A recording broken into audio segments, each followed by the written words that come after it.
جھٹلانا شروع کیا گیا ہے حضرت نوح علیہ السلام کے زمانے سے، یا تو اس وجہ سے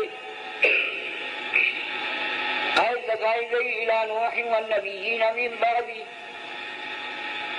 یا اس وجہ سے کہ پہلے پیغمبروں کو جو نہیں ماننے والے تھے ان پر عذاب نہیں نازل ہوا، اور حضرت نوح علیہ السلام کے زمانے میں جنہوں نے خلاف کیا ان پر عذاب نازل ہوا۔ مگر عمدہ جواب اس کا یہ ہے کہ حضرت نوح علیہ السلام سے پہلے وحی آتی تھی تعمیر عالم کے متعلق، اور حضرت نوح علیہ السلام کے زمانے سے وحی آنے لگی اصلاح ناس کے واسطے، تعمیر عالم، جیسے کہ آپ اگر کسی مدرسے کو بنائیں تعلیم جاری کرنے کے واسطے تو آپ کو پہلے حجروں کا تعمیر کرنا، کتابوں کا جمع کرنا، مدرسوں کا لانا، ضروریات زندگی کو مہیا کرنا ہوتا ہے۔ جب سب چیزیں جمع ہو جائیں گی تو اب اس کے بعد میں پڑھائی شروع ہوگی، اور جو لوگ کی پڑھائی کے اندر کوتاہی کریں گے ان کو سزا دی جائے گی، امتحان لیا جائے گا، پاس اور فیل کیا جائے گا۔ تو حضرت آدم، حضرت شیخ، حضرت ادریس علیہ السلام ابتدائی پیدائش انسانی کے اندر ہیں، اس وقت میں ان اکابر کے پاس احکام کی وحی بہت کم تھی، تعمیر عالم کی وحی تھی، مکان کس طرح سے بنایا جائے، کھیتی کس طرح سے کی جائے، کپڑا کس طرح سے بنایا جائے، کپڑا کس طرح سے سیا جائے، لکھنا پڑھنا کس طرح سے تعلیم کیا جائے، جو چیزیں عالم کی تعمیر کے واسطے ضروری ہیں وہ حضرت نوح علیہ السلام کے زمانے تک یہ ہوتی ہے۔ احکام بہت کم تھے، جیسے کہ ایک بچے کے پرورش کرنے کے واسطے زمانہ اس کی طفولیت کا ہوتا ہے، اس وقت میں بچے پر احکام تکلیفیہ نہیں نافذ کیے جاتے، بلکہ اس کی تقویت کے واسطے، بڑھنے کے واسطے، رہنے کے واسطے سامان کیا جاتا ہے۔ جب وہ 15 برس کا بالغ ہو گیا تب اب کہا جائے گا کہ نماز پڑھ، روزہ رکھ، احکام سے اس کو مطلع کیا جائے گا۔ تو حضرت نوح علیہ السلام سے پہلے اس عالم کا زمانہ طفولیت کا ہے۔ طفولیت کے زمانے میں جو احکام بارگاہ الہی سے نازل ہوتے ہیں وہ تعمیر کے ہیں، اس عالم کو بڑھانا اور زندہ کرنا۔ حضرت نوح علیہ السلام سے احکام ان کے اصلاح کے واسطے، تہذیب اور خداوند کریم کی عبادت کے واسطے احکام نازل۔ تو اس واسطے کہا گیا کما اوحینا الی نوح والنبیین من بعد۔ اسی زمانے میں جبکہ اشخاص کی تہذیب اور تربیت مقصود ہوتی ہے تو اگر کوئی پڑھنے لکھنے کے اندر کوئی کوتاہی کرتا ہے تو مار پیٹ شروع ہوتی ہے، اور جب بچہ ابھی کھیلتا ہے، کمزور ہے، تو اس وقت میں مار پیٹ نہیں کی جاتی ہے. تو اس واسطے حضرت نوح علیہ السلام سے زمانہ عالم کے بالغ ہونے کا شروع ہوتا ہے اور اس وقت سے مار پیٹ شروع ہوئی. اولاً عذاب منکرین کے اوپر حضرت نوح علیہ السلام کے زمانے میں آیا اور پھر بعد میں ہر پیغمبر کے زمانے میں تجدید اور ان کی درستی کی گئی. بہرحال کما اوحینا الی نوح والنبیین من بعد سے ترجمۃ الباب کی توضیح ہوتی ہے، ثابت کیا جاتا ہے کہ جناب رسول اللہ صلی اللہ علیہ وسلم پر وحی آئی، اس کا مبدا ذات مقدسہ ہے. اوحینا الی، جو وحی آئی اس کی کیفیت وہ ہے جیسا کہ حضرت نوح علیہ السلام اور بعد کے انبیاء پر. منتہا اس وحی کا نبی ہے، نبی کے پاس الہ نوح الہ انتہائی غایت کے واسطے ہے. تو اس واسطے مبادی وحی کے وسائط، وحی کے اس کا منتہا کیا ہے وہ سب اس سے معلوم ہوتا ہے. اب اس کے بعد مصنف نے دو دعوے کیے یا ایک ہی دعویٰ. اگر قول اللہ کہا جائے، مرفوع کہا جائے تو دعویٰ ایک ہی ہے. کیف جواب کیف کان بدء الوحی الی رسول اللہ صلی اللہ علیہ وسلم، یہ دعویٰ ہے اور اس کے لیے اس بات بالآیت انا اوحینا ایک مثبت ہے اور پھر 6 روایتیں جو آگے ذکر کی جاتی ہیں وہ دوسری دلیل ہے. اور اگر اس کو مجرور قرار دیا جائے تو 2 دعوے ہوں گے. قول اللہ تبارک و تعالی کیف ما کان، یہ 2 دعوے ہیں یا ایک دعویٰ ہے. اس کے بعد مصنف رحمۃ اللہ علیہ حدیث ذکر کرتا ہے. حدیث میں فرماتے ہیں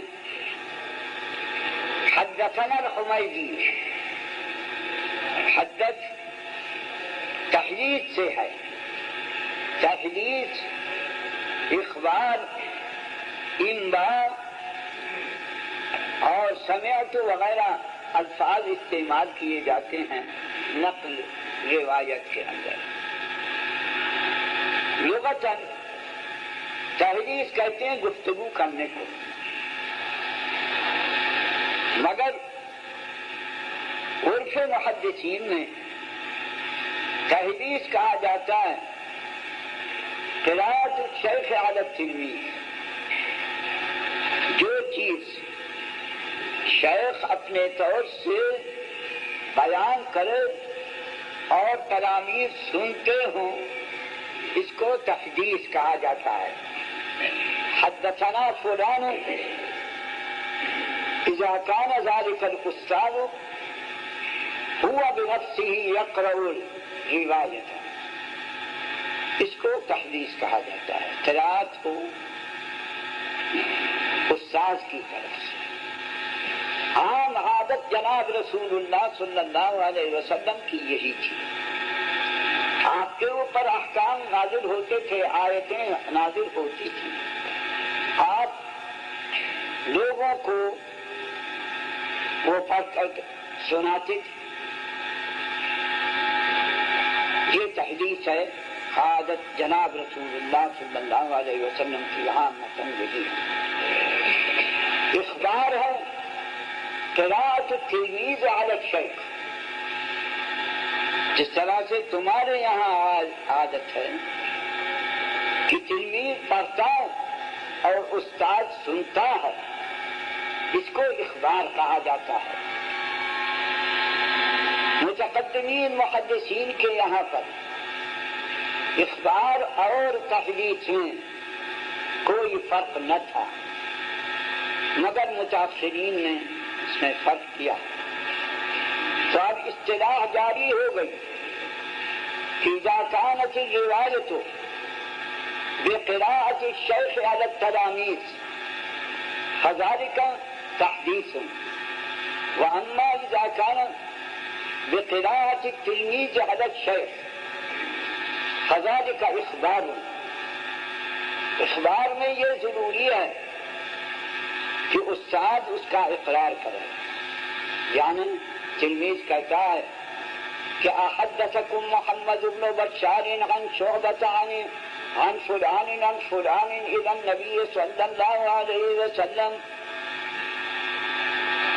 سوال کرتا ہے خبر لے کر، فالشیخ یقول نعم حدثنی فلان عن فلان، اس کا اقرار کرے۔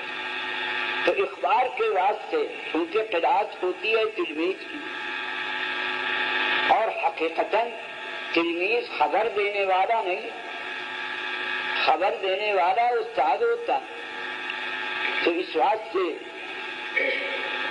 اس میں اقرار حقیقتاً یا حکماً شیخ کا ہونا چاہیے۔ تو حدثنا الحمیدی، حمیدی استاد ہیں امام بخاری کے، حدثنا کبھی کہا جاتا ہے، کبھی کہا جاتا ہے حدثنی۔ اگر استاد نے تلاميذ کو کے مجمع میں روایت ذکر کی ہے تو اس وقت میں کہا جائے گا حدثنا، اور اگر تلمیذ ایک ہی ہے، شیخ نے اس کو روایت سنائی تو اس وقت میں حدثنی کہا جائے گا۔ اسی طرح سے سمعت فلانا یقول کذا و کذا، اگر تلمیذ ایک ہے تو سمعت کہا جائے گا، اور اگر کئی آدمی ہیں تو کہیں گے کہ سمعنا فلانا یحدث کذا و کذا۔ تو تحدیث میں ہمیشہ قراءت شیخ کی ہوگی تلاميذ پر، اور اخبار میں قراءت تلمیذ کی ہوگی شیخ پر۔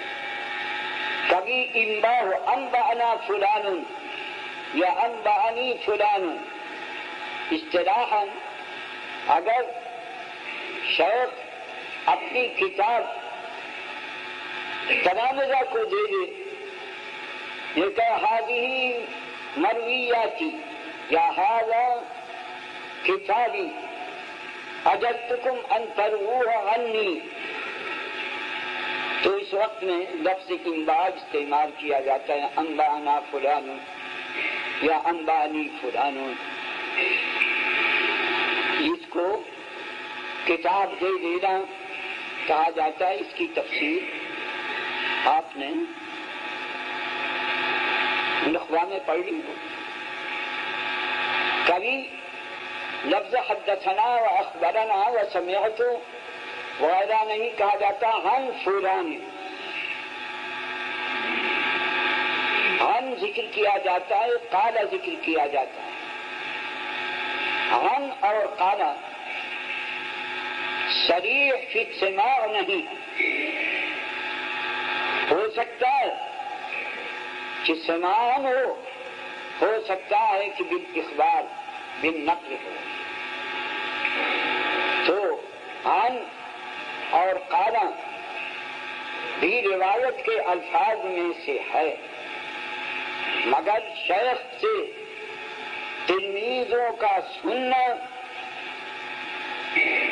متصل سند ہونا ضروری ہے عن کے اندر اور قال کے اندر، بخلاف حدثنا اخبرنا اسلامک وائس ڈیجیٹل ساؤنڈ کے اندر اسٹوڈیو اتصال کا ہونا ضروری ہے۔ پاکستان میں اسلامک ریکارڈنگ کے لیے یہاں منفرد پر کہا گیا ادارہ حدثنا تلاوت الحمیدی، حمد نعت نظمیں اور تقاریر ڈیجیٹل اسٹوڈیو میں اور دینی اجتماعات کی اسٹوڈیو کوالٹی میں ریکارڈنگ اور آڈیو کیسٹس کو سی ڈی میں کنورٹ کروانے کے لیے معیاری ادارہ اسلامک وائس۔ رابطہ کے لیے پوسٹ باکس نمبر 1503 نشاط آباد فیصل آباد، فون نمبر 0333 6525 37 شیخ الہند مولانا محمود حسن قال حدثنا مولانا محمد قاسم النانوتوی قال حدثنا شیخ عبد الغنی الدہلوی قال حدثنا شیخ محمد اسحاق الدہلوی۔ پوری سند ہر روایت کے ساتھ ہونی چاہیے۔ اگر ہم اس پوری سند کو ہر روایت کے اندر ذکر کریں تو بہت دور ہو جائے گا۔ اس لیے ابتدا میں یہ کہہ دیا جاتا ہے قرأت کرنے والا یہ کہتا ہے بالسند المتصل الى الامام الحافظ الحجة امیر المؤمنین فی الحدیث ابی عبد اللہ محمد بن اسماعیل البخاری رحمہ اللہ تعالی انہ قال حدثنا الحمیدی۔ تو قاری ابتدائی درس میں یہ حوالہ دے دیتا ہے کہ ہماری سند جو کہ متصل ہے امام بخاری تک، اسی سند سے ہم یہ روایت کرتے ہیں کہ بخاری نے کہا حدثنا الحمیدی۔ اب اس کے بعد ہر روایت میں بالسند متصل کرنے کی کوئی ضرورت نہیں، ضمیر لائے وبہ قال حدثنا فلان بہ، ہر روایت کے ابتدا میں بھی کر دیا جائے گا۔ یہ عادت اختصار اہل حدیث کی جاری ہو گئی، جیسے کہ اختصار کی حدیث آگے طریقہ حدثنا میں ثنا لکھا جاتا ہے، ہے اور بعد اس کو حذف کر دیا جاتا ہے ثنا، یا کبھی نا فقط لکھا جاتا ہے، پڑھا جاتا ہے حدثنا، پڑھنے کے اندر تو پورا حدثنا کہنا ہوگا، مگر لکھنے کے اندر ثنا یا نا، اور اخبرنا کے اندر انا لکھا جائے گا اور پڑھا جائے گا اخبرنا۔ اسی طرح سے انبانا کے اندر اشارتاً نبانا لکھا جائے گا اور پڑھا جائے گا انبانا، انی پڑھا لکھا جائے گا اور پڑھا جائے گا اخبرنی۔ یہ اختصار اس واسطے کہ تاکہ طول نہ ہو یہ جاری ہو گیا ہے۔ تو حدثنا الحمیدی قال حدثنا، اب بسا اوقات قال لکھا نہیں جاتا مگر پڑھا ضرور جائے گا، نہ لکھا ہو جب بھی یہی تو بہی قال حدثنا الحمیدی قال حدثنا يحيى بن سعيد الانصاري قال اخبرني محمد بن ابراهيم التيمي انه سمع علقمة انه سمع، پورا لکھا جاتا ہے اور کبھی اختصار کر لیا جاتا ہے، لفظ سمع لکھا جاتا ہے اور پڑھا جاتا ہے انه سمع۔ جو لوگ غلطی کرتے ہیں وہ انہو نہیں پڑھتے ہیں، یہ غلطی ہے۔ سمعہ لکھا ہوا ہو تو انہو پڑھنا ضروری ہے۔ انہو سمعہ علقمة بن وقاص الليثي يقول سمعت عمر بن الخطاب رضی اللہ تعالی عنہ وعنہ۔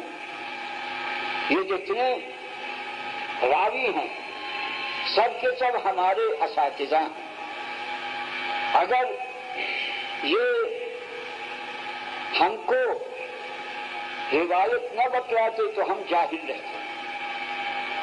استاد کا بہت بڑا حق ہے تلمیذ کے اوپر۔ جو شخص حق استادی ادا نہیں کرتا وہ نمک حرام ہے. اس کی تعظیم کرنا اور ان کے لیے دعا مانگنا ہمارے فرائض میں سے ہے. محرومی ہے اس شخص کی جو کہ استاد کی نمک حرامی کرتا ہے، بے ادبی کرتا ہے. اس واسطے ہم کو ہر راوی کو دعا دینی چاہیے اور ان کے حقوق کو ماننا چاہیے. بے ادب محروم گشت از لطف رب، از خدا فاہم توفیق ادب. بے ادب محروم گشت از لطف رب. اور یہی وجہ ہے کہ آپ کسی شیعہ کو حافظ قرآن نہ پائیں گے. قرآن بہت بڑی نعمت ہے. اللہ تعالیٰ نے امت محمدیہ کو ایسی نعمت عطا فرمائی جیسی کہ کسی امت کو نہیں دی. اس نعمت کے اساتذہ وسائط صحابہ کرام اور صحابہ کرام میں خصوصاً خلفائے اربعہ اور خلفائے اربعہ میں بالاخص حضرت عثمان رضی اللہ عنہ ہیں جو کہ جامع قرآن. تو ان کا ادب کرنا، ان کی تعظیم کرنا تمام امت کے اوپر ضروری ہے. اگر صحابہ کرام نہ ہوتے تو ہم تک نہ اسلام پہنچتا، نہ قرآن پہنچتا، نہ اور دین کی کوئی بات پہنچتی. قرون اولا سب ہمارے اساتذہ ہیں، انہی کے ذریعے سے ہم کو قرآن اور دین پہنچا ہے. ان کی تعظیم کرنی چاہیے. اور اگر بے تعظیمی کی جائے گی تو ہم رحمت خداوندی سے محروم ہو جائیں گے. شیخین کی شان میں اور ختنین کی حضرت عثمان رضی اللہ عنہ کی شان میں شیعہ نہایت بے ادبی کرتے. اس واسطے آپ دیکھیں گے کوئی شیعہ قرآن شریف کا حافظ ہے، نصرانی حافظ قرآن کا ہو جائے گا، یہودی ہو جائے گا، مگر شیعی کبھی قرآن کا حافظ نہیں ہوگا. پورے قرآن کا تجربہ کر کے دیکھیں. اس الزام کو رفع کرنے کے واسطے روافض نے بعض سنی حافظوں کو کچھ روپے دیے اور کہا کہ مجمع میں تو یہ کہہ دینا کہ میں شیعہ ہوں اور قرآن سنا دینا. تو وہ غریب تھا، اس نے رشوت دے دیا. بڑے مجمع میں دعویٰ کیا گیا شیعوں کی طرف سے کہ ہم قرآن کے حافظ ہیں. اس کو سنی کو لائے بڑے مجمع میں. اس نے کہا کہ میں شیعہ ہوں، میں قرآن کا حافظ ہوں. تو امتحان لیا گیا، کہا گیا کہ فلانے سورت میں فلانی جگہ سے پڑھو. تو پڑھنا بالکل نہیں آیا. کئی جگہ سے دیکھا وہ بھول گیا. اس نے مجمع میں پھر توبہ کیا اور کہا کہ مجھ کو یہ رشوت دی گئی تھی، اس واسطے میں نے کیا تھا، میں تو قرآن بھول گیا.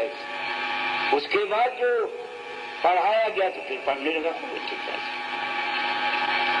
تو تمام سبق ہم سے پہلے جو مسلمان گزر گئے ہیں وہ سب ہمارے اساتذہ ہیں. قرآن متواتر ہے جناب رسول اللہ صلی اللہ علیہ وسلم سے ہمارے زمانے تک تواتر کہاں سے ثابت ہوا؟ تواتر تو خبر قوم تحیل العادت تواترهم علی الکذب، اس کو تواتر کہا جاتا ہے۔ تو ہمارے سے پہلے جتنے مسلمان ہیں وہ سب کے سب روایت کرتے ہیں کہ یہ وہ کتاب ہے کہ جس کو حضرت محمد صلی اللہ علیہ وسلم نے لا کر ہم کو دیا اور کہا کہ یہ خدا کی طرف سے نازل ہے۔ تو یہ خبر متواتر ہوتی ہے ان تمام مسلمانوں سے جو ہم سے پہلے گزر چکے ہیں۔ تو جتنے مسلمان ہمارے سے پہلے گزرے ہیں ان سب کو ہمارا استاد ماننا ضروری ہے۔ اگر یہ نہ ہو تو قرآن کا تواتر باقی نہیں۔ اس واسطے متقدمین کے واسطے، اسلاف کے واسطے دعا کرنی چاہیے، ان کی تعظیم کرنی چاہیے۔ یہ تو قرآن کے متعلق ہے۔ اسی طرح سے تمام احکام اسلامیہ جو کہ متواتر ہیں وہ ایک شخص کے اوپر نہیں، تمام مسلمانوں میں۔ ظہر کی 4 رکعتیں ہیں، کیسے معلوم؟ مغرب کی 3 رکعتیں ہیں، فجر کی 2 رکعتیں ہیں، فرض ہیں۔ اگر کوئی انکار کرے تو کافر ہوگا۔ یہ کیسے ہم کو معلوم؟ تمام شرقاً اور غرباً جتنے مسلمان ہیں سب کہتے ہیں کہ ہم سے پہلوں نے یہ خبر دیا، انہوں نے ان سے پہلوں نے خبر دیا کہ حضرت محمد صلی اللہ علیہ وسلم نے ارشاد فرمایا کہ فجر کی 2 رکعتیں، مغرب کی 3 رکعتیں، عصر کی 4 رکعتیں ہیں۔ یہ تواتر۔ اسی طرح اور احکام اسلامیہ جو متواتر ہیں وہ سب کے سب قرون اولا سے قرون اخرى تک پہنچا۔ تو جتنے مسلمان ہم سے پہلے گزر چکے ہیں وہ سب ہمارے اساتذہ ہیں، انہی کے ذریعے سے ہم کو ایمان اور اسلام، رسول کا ہونا، خدا کا موجود ہونا، جو چیزیں نقلی ہیں وہ سب انہی کے ذریعے سے۔ تو ہم کو سب کا ادب کرنا چاہیے، اور بالخصوص حدیث کے اندر یہ تو متواترات کے متعلق تھا۔ احادیث میں سے جو چیزیں ہم تک پہنچی ہیں وہ اگر حمیدی نہ روایت کرتا تو بخاری کو کہاں سے معلوم؟ بخاری کا استاد حمیدی، اس کا استاد یحییٰ بن سعید۔ تو یہ سب ہمارے اساتذہ۔ ہم کو چاہیے کہ ان کا ادب کرے اور ان کے لیے دعا کرے۔ تو اس واسطے اب اگر ہر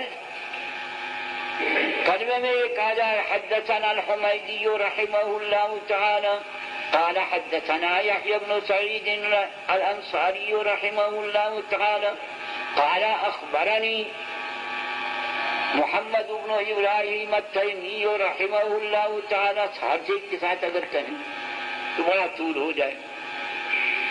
تو اس وقت سے مختصر طریقہ یہ ہے کہ صحابی کے نام پر جب پہنچو تو یہ کہو کہ سمعت عمر بن الخطاب رضی اللہ تعالی عنہ وعنہم، صحابی کے نام پر رضی اللہ تعالی عنہ وعنہم، عنہم سے مراد جو دوسرے راوی ہیں حمیدی، سفیان اور یحییٰ بن سعید انصاری اور اسی طرح سے علقمہ وغیرہ جتنے ہیں، سب کہتا ہے لا اکراہ فی الدین قد تبین الرشد من الغی ومن یکفر بالطاغوت ویؤمن باللہ فقد استمسک بالعروۃ الوثقی۔ مسائل جبار کو کہتے ہیں. وما انت علیہم